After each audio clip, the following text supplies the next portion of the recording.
On a neutral level, in all the respects and facets of that, I on one side note, I left many clues how we're working with our chart, our human design astrology chart, astrology human design chart, and how we're particularly transmuting that and transforming that. So as we're using it as a human base, and then we're seeing the different remnants of chaos within how we have unknown knowledge and quote unquote ignorance end quote in these different facets of not just ourselves but how reality and society work as its own stable fixed construct, transformative construct, and deep hidden elemental construct. And we're working at base with how our human is, from what it got affected, influenced from. So there's different paradoxes to how we're kind of subservient and we lean towards different things, and how we move, and how we move is that mercurial aspect in us. We're relating, communicating, transmitting, resetting, and processing and figuring out on different levels within our nervous system, Mercury, being that, and then nervous system, and then sixth house, a third house, and sixth house. So nervous system and the thyroid, respectively, third house, and then the sixth house, the abdomen and the gut bacteria, sixth house. And within that gut bacteria, Mercury has a dual function of regulating our nervous system and also digesting the different things that we're going through. We're seeing the change. We're working with the mutable earth, the change. So as we're working with the mutable earth, sixth house, solar plexus, sixth house, bow, sixth house, the human is like, they're all like, the human itself is all subservient to something of like a sixth house, and then somehow it thresholds to the seventh house. The seventh house, good to go. We're neighbored to like that which digests for us, that which is processing, the meat of reality, the material of reality in different ways. The different types of gut bacteria that are within you on an esoteric level, respectively. That's sixth house and third house, and we're taking action towards that sixth house, that that routine, that script, that diagram, the rough, black and white, even sometimes bland raw script of that which we just came out of as a conclusion from on a different, because there's different new year nuances within the astrological sign. I look at Virgo as the beginning of the new year as well. It's the school year, so within that, Leo is also like a conclusive factor, the height of summer, the climax of summer, if you will. And now we have like, raw data to restart over to like eventually 11 months from now, going back to Leo season. Then we're going to like kind of showcase and represent and represent our new heights and what we crafted and created and curated as far as all the characteristics that are resetting within this level on Virgo season. So Virgo season, it's like, we're like barely re-understanding like what, like, the one of the main primary Ishta devatas, in equatable terms, in like the Western world, archangels. The metaphor of the archangel, the metaphor of the Ishta devata is one of the primer guides, like something before the spirit guides, because the spirit guides, they're just like anything could be a spirit guide, that just takes you to somewhere for like, and it doesn't have to be good or bad, but it could be good or bad. But Mercury's doing that on a different level, and he's a main like energy within us. So like respectively, wherever Mercury is in our chart, we're kind of like subservient to that, because that Mercury is directing us to like regulate our nervous system, to calm us down, third house, respectively thyroid in relatable terms to the human being.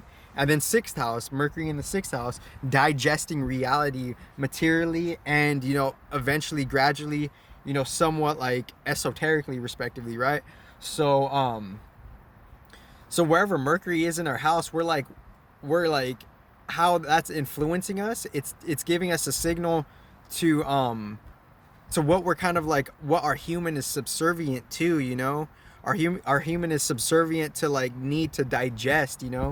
So like what, like wherever you like Mercury is in your chart, you know, that respectively could be like, you know, that could be like a hidden keynote of like, you know,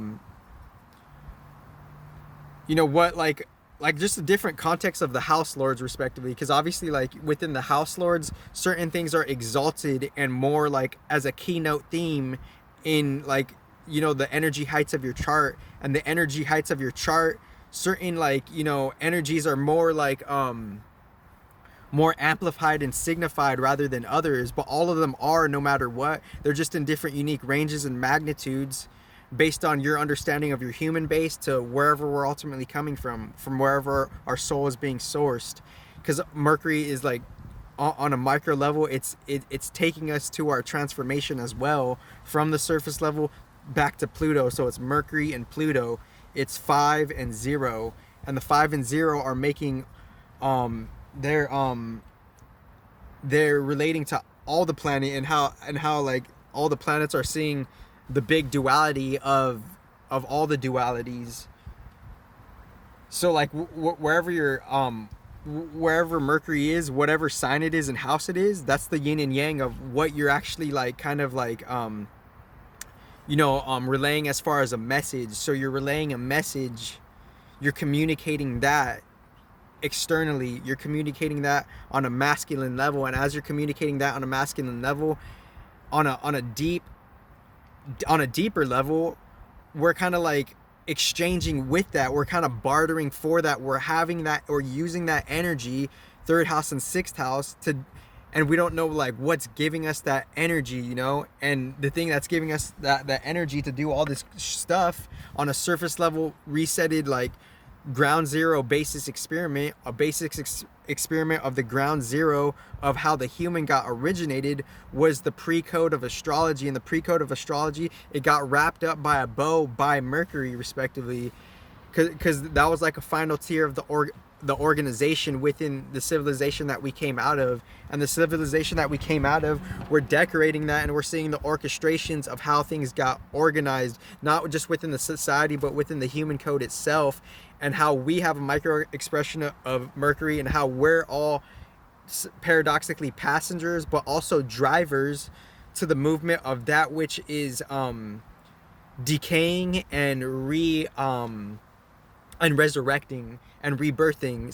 So it's a simultaneous thing, because that's the secret duality of it. And the secret duality is time is decaying and rebirthing simultaneously, and Mercury is doing that and regulating within that, within our thyroid, third house, and digesting that within our sixth house. So our third house and our sixth house, we're also going back, and wherever constellations from where our first house is positioned, we're using those energies to like make our third house and sixth house. We're making our energetic nervous system reality in a unique way within how we're expressing and going towards back to our third and sixth house.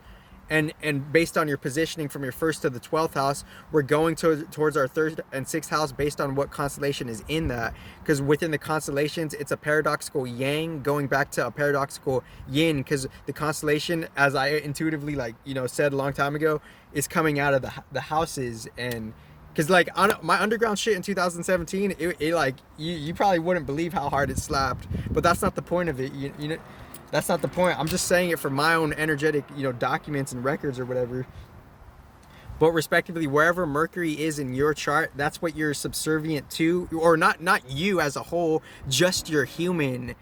But your soul, we're growing into our soul, and we're gradually, steady or not, transforming that. So like wherever our Mercury is, it's like that's kind of like one of it's a different context of like kind of like what's our like energetic planetary lords, not necessarily house lord, but a planetary lord. And on a surface level, on a principle level, on a textbook level, it's where your Mercury is, and where your because you're getting that energy to relate and have a synergy communion with the house and constellation that Mercury is, because Mercury influenced that house and that constellation, and it's going back somehow on an unknown synergy level towards your third and sixth house, your deep yin spiritual body, your houses, and your deep spiritual yin body, your houses, are animating your material externalization masculine body, your constellations and planets, and how they're, one's like a parent and one are like, the new life force, offsprings of that. And the offspring paradoxically is the constellations, because the constellations are coming from the planets, and the planets in a different neutral energy context are something like the parents, because they're ruling different things in different contexts. So in one surface level, like wherever our Mercury is, like, so the people who have Mercury in Taurus and Libra, on a paradoxical level, that could be like, kind of trivial for the surface level, because you're being like kind of like relatable and asked to deal with the surface level reality of reproduction, because Venus is all about reproduction. She's all about feminine care. She's all about the feminine human experiment. But on a bigger level, from the top down, she's like, if you're, the more out you are in the material reality, the more less in you are in the deeper spiritual reality and the highest respects. But they still have high respects in that deeper spiritual yin reality, most respectively, aside from all the nuanced layers, dimensions, and etc. that lies in between whatever Turiya is. So within that, wherever Mercury is in your chart, from the tropical viewpoint, the standard, actualized astronomical viewpoint, tropical, we're seeing where your Mercury is influencing your human body chart physiologically, and what you're responding to, communicating, relaying, and digesting as far as information. And you're more or less subconsciously, unconsciously, and consciously appreciating how you actually get to feel kind of like pleasure and intelligence and being human and being the gift of the human, within the construct of, like, the media and the imagination and the resetted reality of the paradox of what's actually happening in the now, till respectively what we come to be and what we're presenting ourselves and representing, and how we're like kind of exalting just our human self, our life force energy, and our viewpoints. Leo season, 11 months from now, 12 months from now, 10 months from, or 11, 12, that's Virgo to Leo season. So within that, it's like, we're like, so like Mercury and Aries, I feel like, that's relaying and communicating, primal fire life force energy of just how the human received the fire of the gods to become animate in the world. So Mercury and Aries, they're probably like, and on my Instagram I have like some crazy presentations, but Mercury and Aries, that's like, that's just like raw embodiment, that's just raw being, that's just raw, might be entertainment, might be raw, dramaticalness, might be raw theater, all Mercury and all fire signs.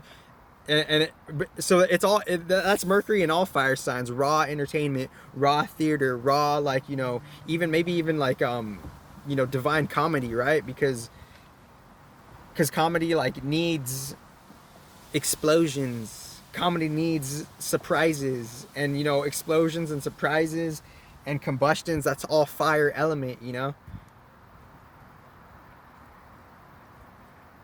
And then Mercury being in like wind signs, that's just being really with the, I feel like that's being like really with, you're like, you accept and you're comfortable more or less based on your like level of like non-toxicity and toxicity, based on the other aspects that affect you for better or for worse, influence you for better or for worse.